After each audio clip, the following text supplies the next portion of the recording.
mission, wider out. Red Ruler in the middle, starting to put in. We've got Man on a Mission on the outside, the leader. Chedak, Red Ruler in the middle now, starting to finish off quickly. Man on a Mission, Red Ruler's coming after it. Titskitten and Chedak, Red Ruler the favourite, race to the lead. Red Ruler to Boston Planet the inside, and then Man on a Mission. It's a favourites cup, and Red Ruler wins it.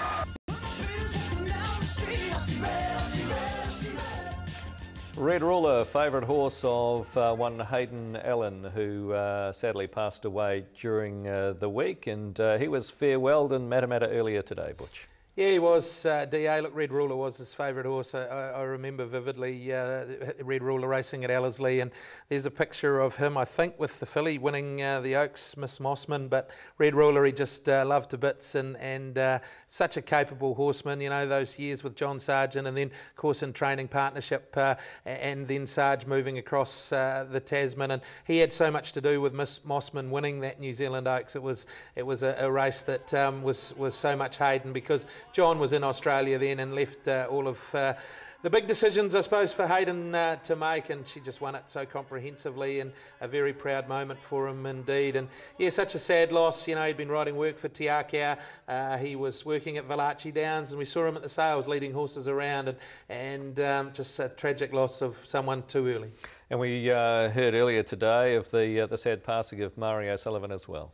Yeah, look, that's terrible news. She'd obviously been unwell for some time, and as we said at the top of the show, gee, that family's had a wretched last 12 months, and just our heartfelt thoughts to all concerned. And have also learnt over the last 24 hours or so of the passing of Ray Brown. I know he owned a lot of horses, both on the thoroughbred and harness side of things, and he passed away over the weekend as well. So our thoughts are with family and friends of these three people at this time.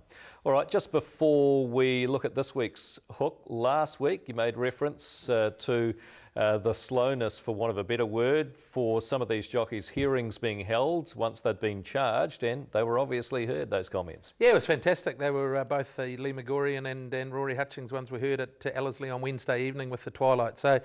So yep, they're in progress. Ross Neal said they were going to be, and it appears that that's the case, so that's great to see. All right, what about this week's hook? We're going to look at Gisborne. I think, unfortunately, they were set up to fail, the Poverty Bay Turf Club. They were asked to race at a time of year that's the toughest to get horses in February. They had 53 runners over 8 races, 6.6 runners per race, and without Kevin Myers, they wouldn't have had a race meeting. But look, they used to race in the spring. They used to get horses like Ocean Park. He went down there and raced because it gave trainers the opportunity to take early season 3-year-olds away. It gave them a trip away at the right time of year. They could generally produce a track that was better in Gisborne than it was anywhere else in the spring. But by racing in February, the toughest time of the year, they were set up to fail. New Zealand Thoroughbred Racing made that decision, I think. The CEO, Greg Purcell, tried to put as much sugar on the spoon as he termed it to make it. They gave them some trainers' incentives. They had some travel incentives. Look, the club did everything possible that they could do. They even ran the cup for $30,000, which is fantastic. But unfortunately, it's just such a tough time of year for horse numbers, and the options available to people mean they don't have to go there. All right, you'll have a view on this, no doubt, and we'll give you those social media channels in just a few moments. The show's almost over, but George, 10 and 60, what do you reckon? We'll give it a go. Okay, now normally Twiggy would do the timing, but Butch will get you on the job. They've got the watch. Ready to go. Okay, your 60 seconds starts now. Your favourite racehorse? Sunline. Your favourite race call? One of the great Northerns that hypnotised one. Race you'd most like to call? Prix de l'Arc de Triomphe. Weirdest thing you've seen in a race?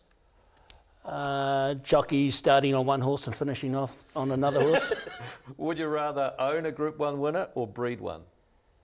Both. I'm greedy. Look, breeding would be a great thrill, but I'll take owning one too, just quietly. Who would you play, or who would play you in a movie? Rowan Atkinson. No. Timuera Morrison. If you weren't a race caller, what would you be doing? I'd be a politician. I'd be the Prime Minister of the country, and that is a scary thought. It is. Spell Ngāra Wahia for me. 9 girls are running under a wharf, and here I am. The first letters of those will always spell Ngāra Wahia correctly. Very good. What do you think of when you see this? What a beautiful looking young man. What happened to him? It all went wrong, didn't it? It all went wrong. Time is up, but I've got one more question for you. Can Cuzzy Bro come out of retirement? No.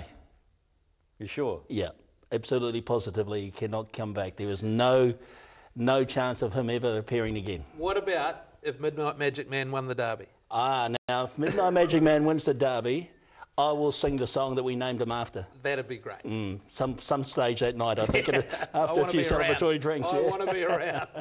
All right, thanks for coming in. Oh, it's been fun, and I'm sure everybody's looking forward to having Tuggy back next week.